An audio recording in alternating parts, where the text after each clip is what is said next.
jangan patah semangat. Kita jangan lupa kita nanam, kita tidak bisa menargetkan hasil. Yang bisa memberikan hasil cuma Tuhan. Makanya kita jangan lupa, selain kita berusaha, kita sambil berdoa.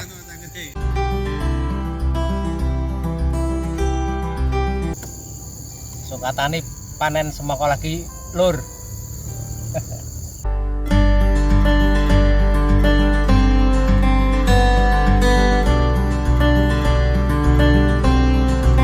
Halo, assalamualaikum warahmatullahi wabarakatuh. Selamat pagi, siang, sore, serta malam, sahabat channel BB Pamenang.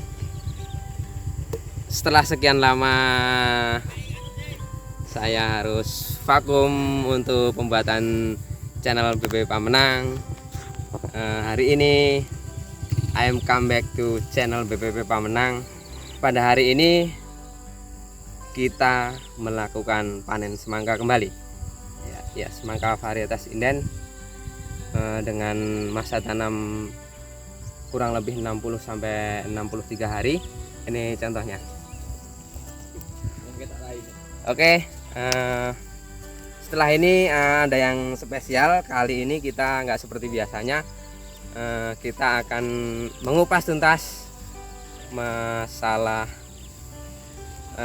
budidaya tanaman semangka, gimana bisa sukses dan berhasil. Nanti kita ulas selanjutnya. Jangan lupa kawan-kawan sahabat channel BB Pamenang, jangan lupa like, comment, share, and subscribe. Jangan lupa di share kawan-kawan dan nyalakan tanda loncengnya di sini. Oke, yuk mari kita lihat apa tips dan triknya bertanam atau budidaya semangka sehingga bisa berhasil dengan sempurna. Oke.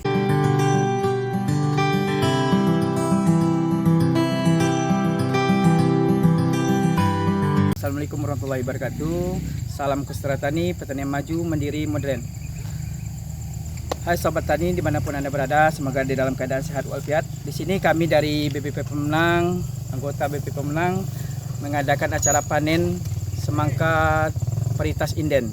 Di sini dari panennya dari kelompok tani Sukatani Desa Sialang. Kira-kira rata-rata di sini panennya mencapai 1 hektar 20 ton dengan harga 4.000, dikolisi dengan harga dengan hasil sekitar 20 ton, berarti uangnya sekitar 80 juta. Mungkin pengeluarannya sekitar 30 juta, berarti penghasilan dalam 2 bulan itu bisa mencapai 50 juta. Nah, itu yang dapat kami sampaikan dari BPP Pamenang. Kurang lebih kami mohon maaf. Kami akhiri. Assalamualaikum warahmatullahi wabarakatuh. Salam Kustra Tani.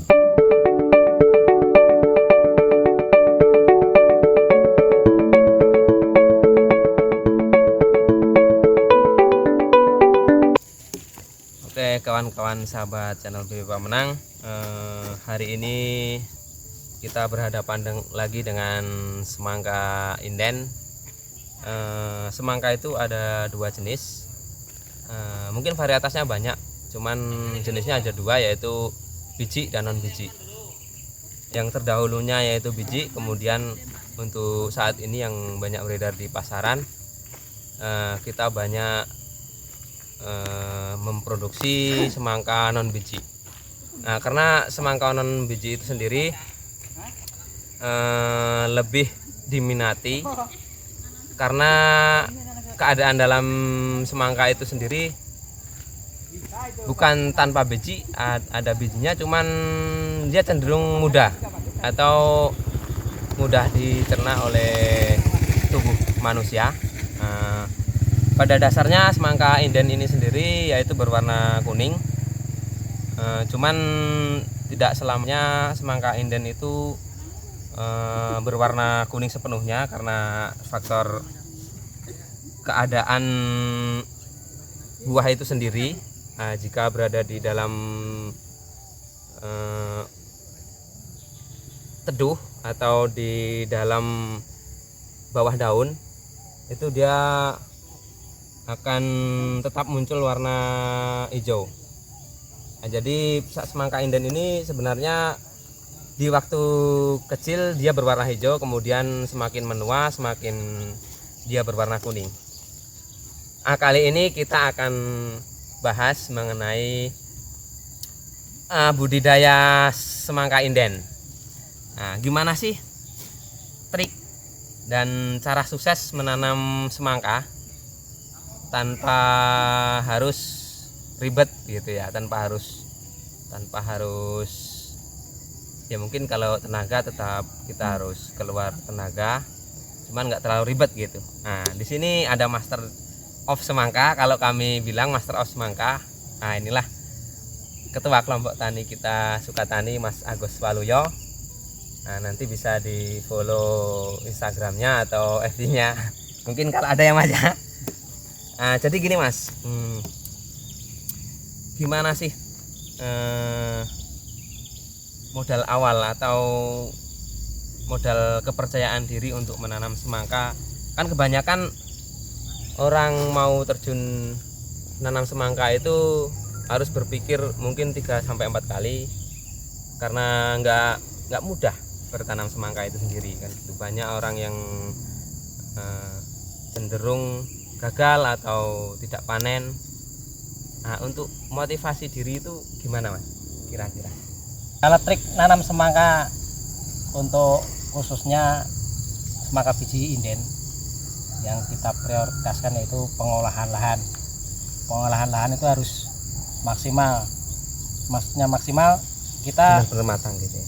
Benar-benar dimatangkan untuk lahannya, yaitu kita bajak, jangan istilahnya kita terburu-buru dibajak, diolah langsung ditanam. Kita bajak, kita biarkan kena sinar matahari kira-kira setengah sampai 1 bulan, baru kita kasih pupuk kandang Untuk dasar, untuk kimia juga untuk dasar, baru kita olah. Baru setelah kita olah, kita biarkan selama paling tidak itu 15 hari. Baru kita tutup mulsa, baru kita nyemai, baru kita tanam. Mudah-mudahan dengan cara itu pertumbuhan semangka bisa maksimal. Jadi gitu kawan-kawan, sebenarnya nggak terlalu rumit juga kan. Nah, cuman karena semangka ini presentasi gagal dan berhasilnya itu sama-sama tinggi.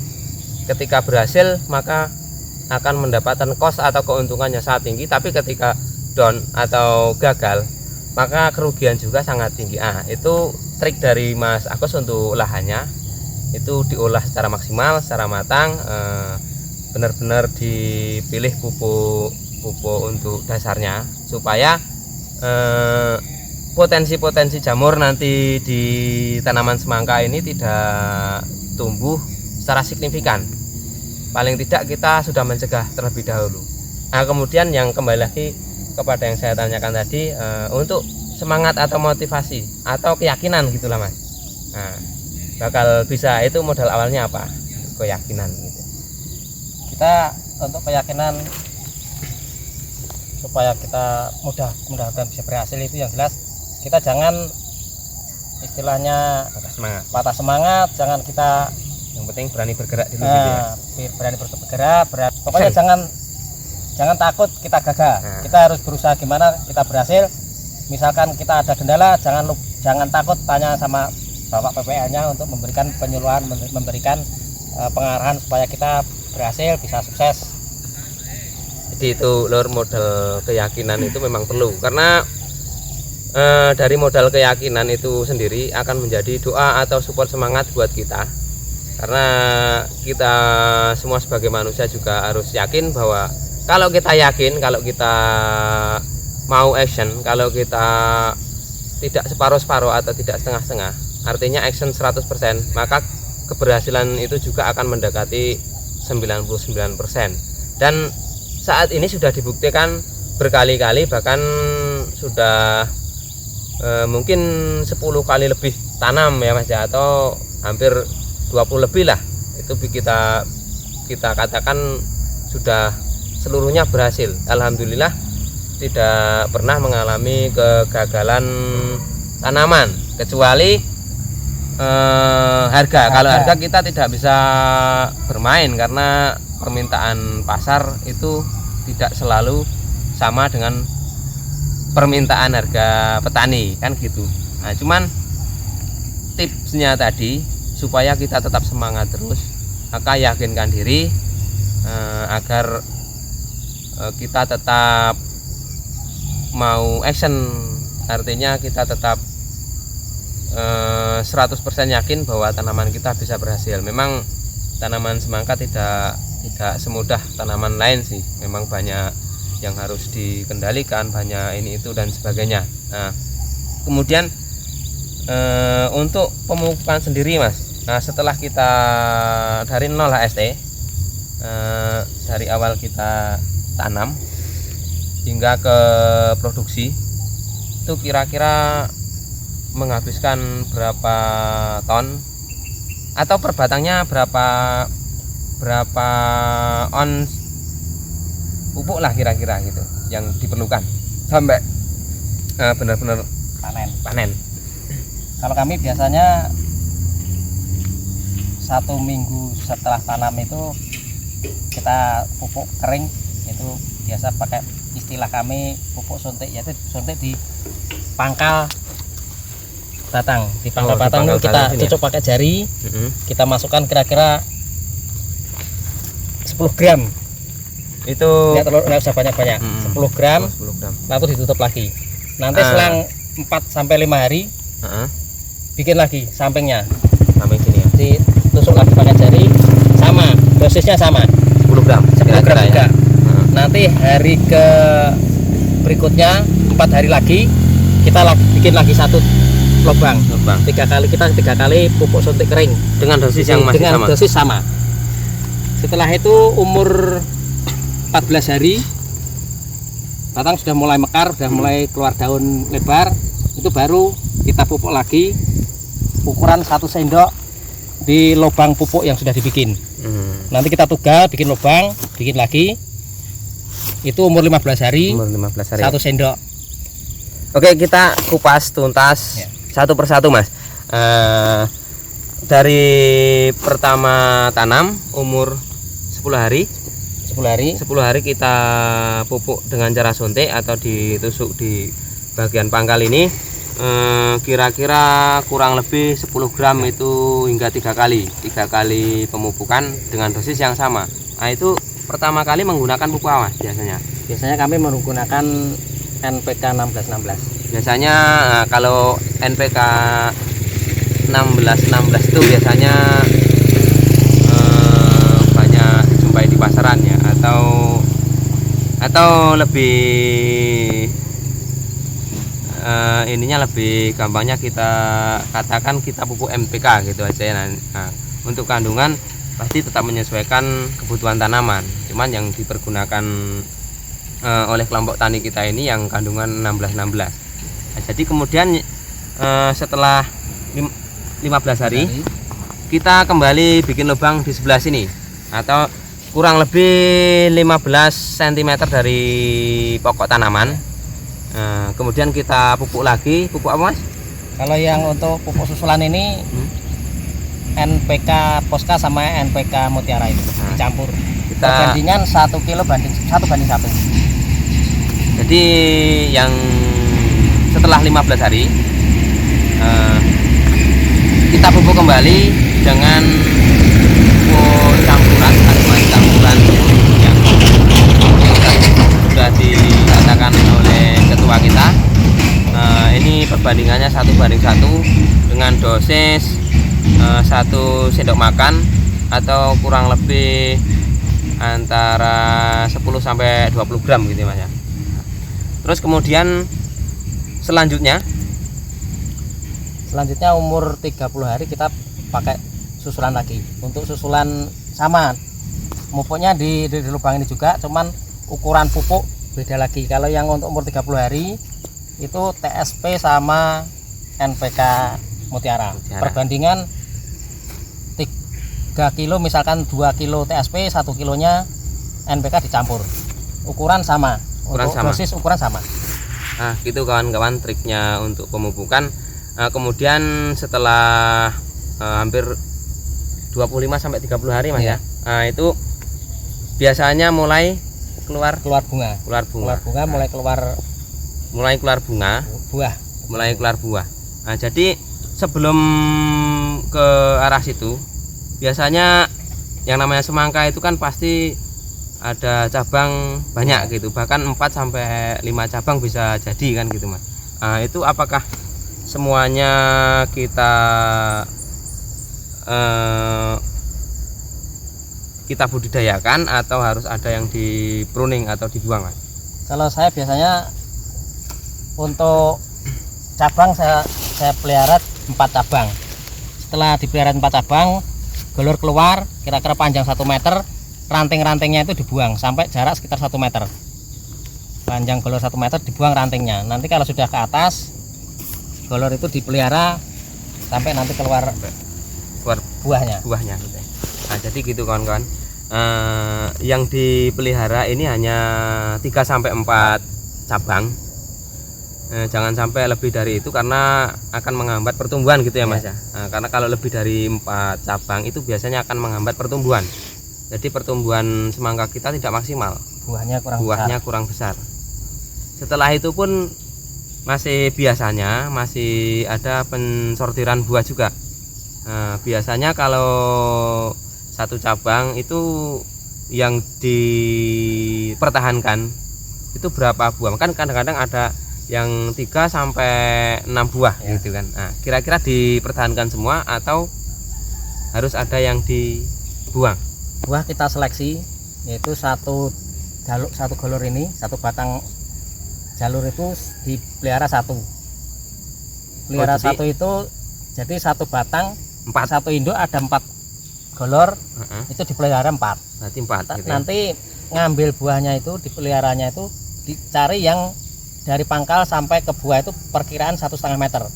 Kalau di bawah 1,5 meter kita buang dulu untuk menghindari buah yang kurang besar, nggak bisa maksimal.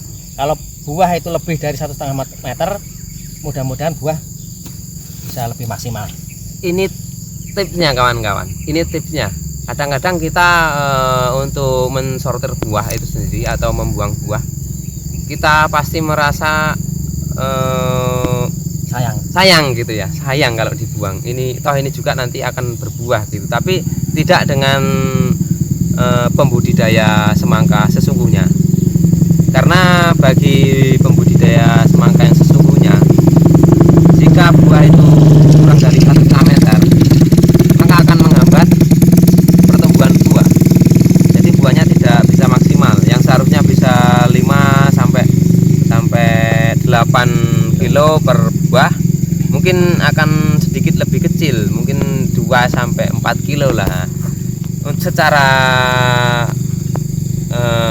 buah memang tetap bisa kita konsumsi, cuman secara cost atau secara bisnis itu tidak akan masuk, belum menguntungkan. Baik Mas Agus, mungkin tips kita cukupkan di sini dulu. Kita simpan dulu ilmu-ilmu Master Agus ini ya, ketua kita ini kita simpan dulu. Nah, besok kita ungkap lagi. Pokoknya tetap stay tune di sini kawan-kawan. Nah, ini baru separuh. Nanti kita akan kupas lebih tuntas lagi supaya kita lebih bisa semangat dan bisa sukses membudidayakan semangka. Kendalian hama dan penyakit. Nah, ini pasti yang kawan-kawan tunggu. Karena kan banyak penyakitnya itu kan ya, mulai dari jamur hingga